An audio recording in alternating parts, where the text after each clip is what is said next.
Assalamualaikum warahmatullahi wabarakatuh.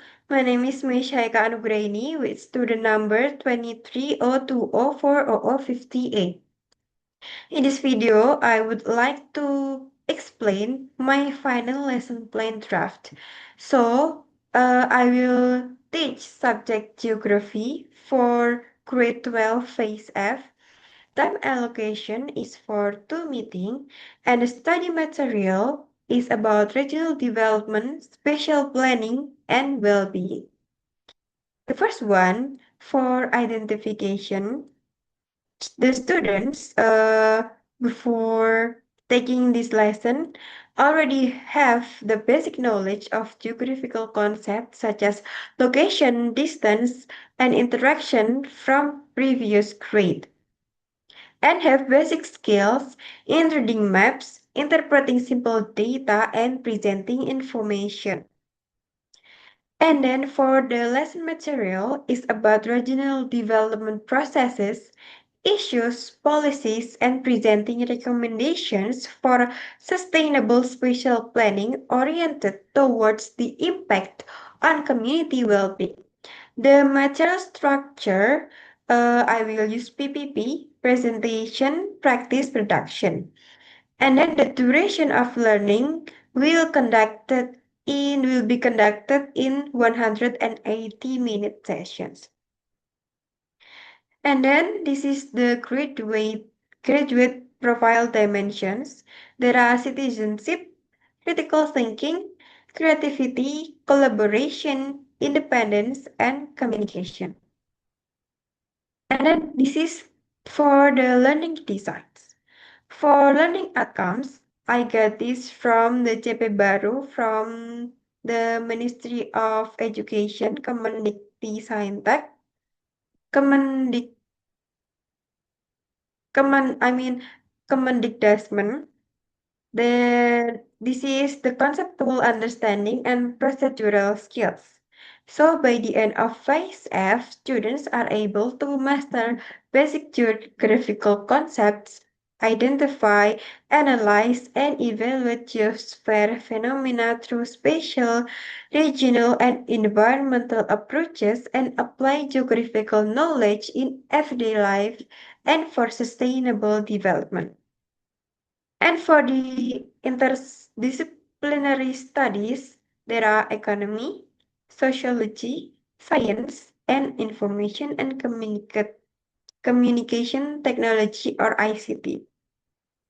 For the learning objectives, with the PPP presentation, practice production method, by the end of this lesson, students are able to, the first one, identify the basic concepts and factors of regional development through correct map analysis. And then the second one is analyze spatial planning issues and their impact on society through virtual observation by explaining the cause and effect relationships logically in a short report. And then the last one is formulate alternative strategies and sustainable regional development policies that are oriented toward the well-being in the form of a map and the presentation clearly. And for the learning topic, I will use regional development and contextual spatial planning. I will use EKN. And then the pedagogical practice. This is project-based approach with deep learning presentation, practice, production, or PPP. The learning partnerships are school environment, outside school environment, and community. And the learning environment are a classroom, computer laboratory, a teacher and friends who supports others in learning process, and students who actively participate in the discussions. And then lastly, the digital utilizations are PPT, Google Form, and Geographical Information System or GIS, or online maps, specifically Google Earth. And for the learning experience, the learning steps, I will use 2 meetings. For the meeting 1, there are opening, I will start teaching learning activities with greeting and prayers, check the attendance, deliver the learning objectives, and provide several eliciting questions to raise students' awareness of discerning environment. And for the core activity is the first one is the presentation stage. There are activity one. This is look at an issue. The purpose of this activity is students connect the lesson to their real lives and feelings about their environments. So I will show to the students the pictures of IKNs, and I will ask students what they about what their opinion or what their thoughts about the pictures, the IKN. And for the activity two is pre-test. This is the purpose is to know students' basic knowledge. I will conduct this in Google Forms. And then for the activity three is understand the concept. The purpose is students understand the concept of regional development, spatial planning, and the connection with well-being. So in this activity, I will explain the students uh, the material about the concept of regional development and spatial planning. And then after that, I will ask students to do think pair share method to discuss the connection between the regional development and spatial planning that I already explained to the community's well-being. And then for the practice stage, students implement the knowledge they got after doing activities 1, 2, and 3.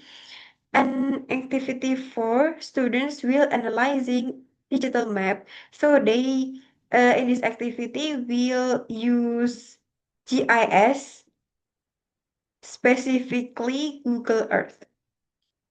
I will ask students to work in pairs, and I will ask them to explore the Google Earth to find a city and identify its demographics, land use, or public facilities, and identify the problems that occur in that region or that city, such as lack of trees or too many buildings. And then for the closing is reflecting. This is reflect what students have learned. And then for the homework is make an infographic. The purpose is to help students organize their findings visually and suggest simple solutions to improve the city's well-being. So after exploring the city or the region they choose and on the Google Earth in the activity 4, students in their pairs uh, create a simple digital infographic. So, and they will identify the city that they have chosen on Google Earth to identify the problems and propose one solution. And and then for the meeting too. For the opening, I will start the teaching and then activities with greeting and prayers, check the attendance, and recall what the students learned in the previous meeting, meeting one. And then the core activity is for production stage. In this stage, students will apply the knowledge they got in their community. And in the activity one is interview. The purpose is to foster social empathy and to understand the public's perspective on development policies. So in this activity, students will conduct interview to gather uh, primary data on the psychological impact of urban planning on residents' happiness. And in the activity two is design a better city. The purpose is to create a creative solution that make a city better for everyone. So in this activity, students will work in a group of 4 to draw design a map for a better city based on what they have find in the interview in activity one, and then the concept that they have got in the previous meeting, and then how to find a solution also in the previous meeting. And for the activity three is presenting group work. The purpose is to practice sharing ideas clearly and listening to others. So in this activity, students in the group of four from the previous activity will present their map results and show their plans to the class. And then other students will give feedback and ask questions. And then lastly, for the closing is reflecting. And now for the learning assessment, the the first one is initial learning assessment. This is the observation stage. The first one is eliciting questions that I asked students in the beginning of the meeting one. This is the rubric for eliciting questions. And then the pretest. This is the questions for the pretest. There are 10 multiple choice questions. This is the scoring guide. And then the next one is assessment in the learning process, formative assessment. This is for the meeting one homework, make an infographic. This is the rubric for the infographic, and then this is the scoring guide. And lastly, and finally, learning as fine. Lastly, is final learning assessment, summative assessment. This is conducted in the meeting two on activity to design a better city. This is the rubric for their maps. And then activity three for presenting group work. This is the rubric for their presentation. And then this is the scoring guide for activity two and activity three for a summative assessment. And then finally the attachment. This is the PowerPoint slides. And this is the picture of Tika, and this is the lesson material. That's all of my lesson plan. Thank you. Assalamualaikum warahmatullahi wabarakatuh.